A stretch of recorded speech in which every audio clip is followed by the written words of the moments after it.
that physically possible? Hi everyone, I thought I'd do a little video on things people don't tell you about giving birth. You can watch all the episodes of One Born Every Minute you want to.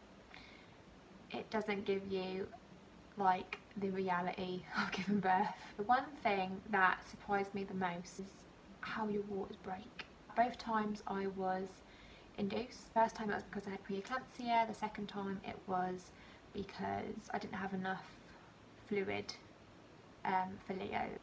I remember I was so shocked. Not so much how much came out, but the fact it doesn't stop. I thought once your waters break, you get like a gush of water and it's done. No.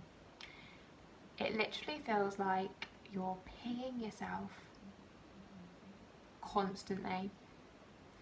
It feels disgusting. It's like I just weren't expecting it at all. You know, like when you watch films and they're like, oh, my waters are just broke, and there's like a puddle on the floor and then that's it, they go to hospital. See, I never had that experience of being somewhere and my water's breaking because a doctor or a nurse, whatever, they had to break my waters for me. But yeah, that was the most surprising thing for me. Also, I have been told that your waters may not break just once. Your waters might sort of leak throughout the day. But again, I didn't have that experience. Another thing which surprised me, which is completely different for everybody, is the gas and air. Now with Nevaeh, with my first child, I literally waited until the very end.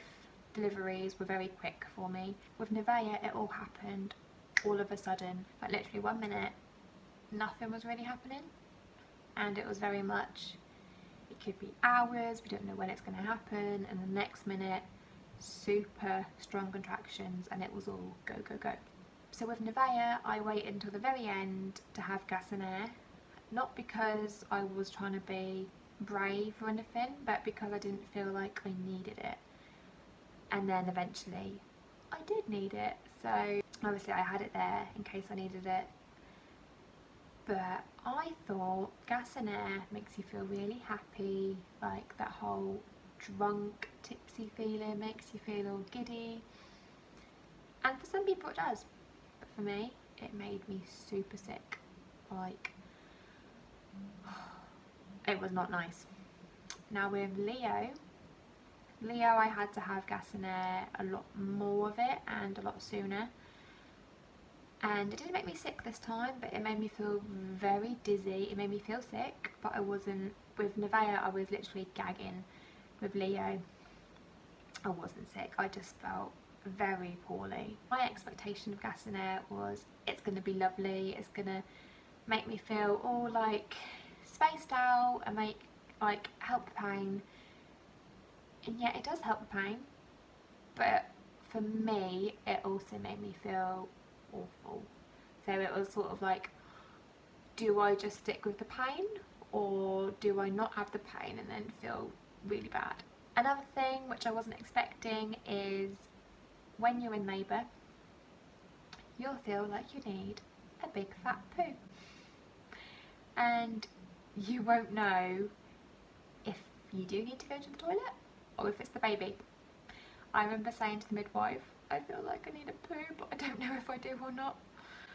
And that's completely normal. It happened both times, and it will happen to all of you. It's a good sign. A sign that you feel like you need a poo. It's a sign baby is coming, so that is good. This isn't something that surprised me because I knew about it.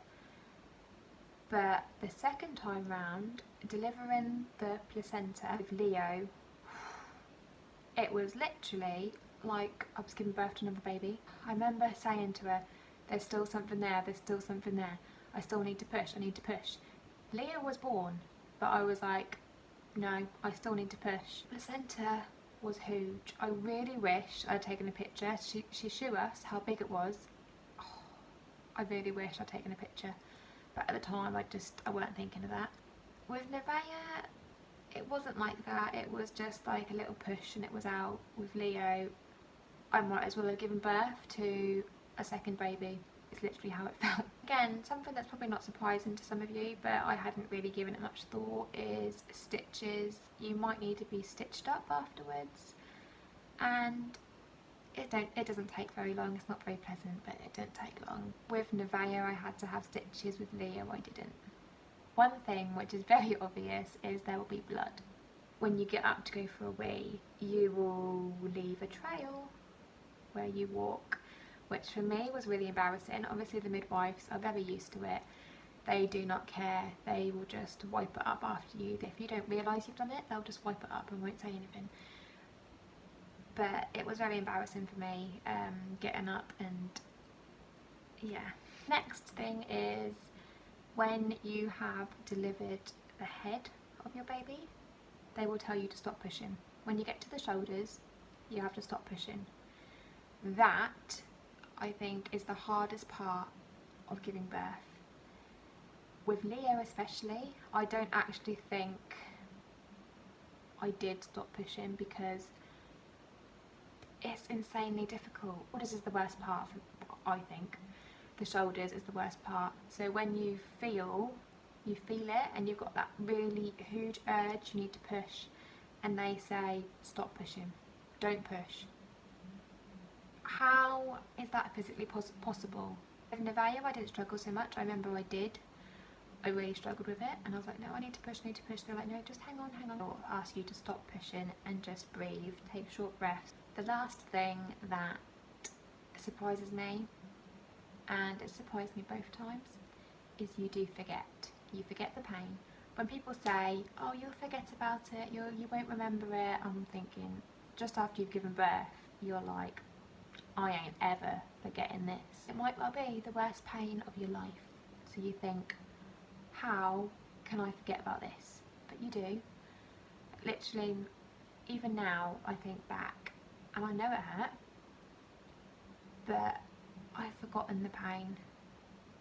And that's something that I didn't think could be possible. The thing is, because I had to be induced, I had to have the hormone drip, I wasn't allowed to eat.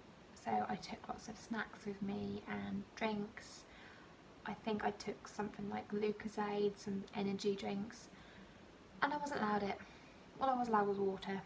Obviously that depends on if you have sort of like a natural birth, or you have to be induced, you have to have the drip, you don't, like, it depends on your birth.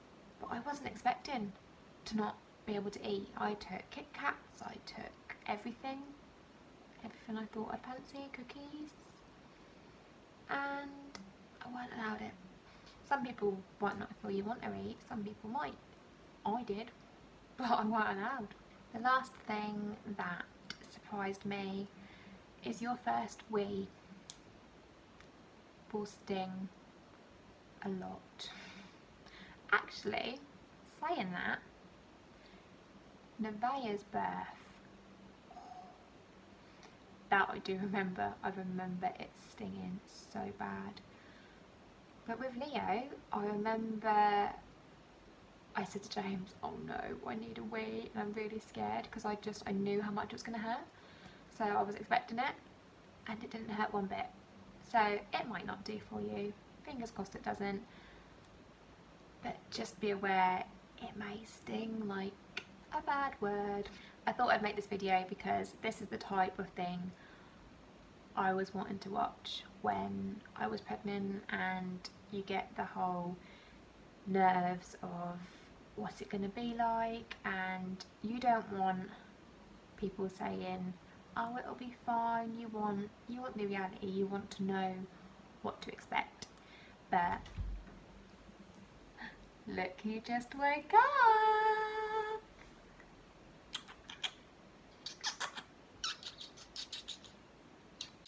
Did we have a good sleep? Did we have good sleep? Is that you? Yeah? Is it? Say, Mummy, if you're talking about me, I have to be involved. I have to be involved, Mum. Do we?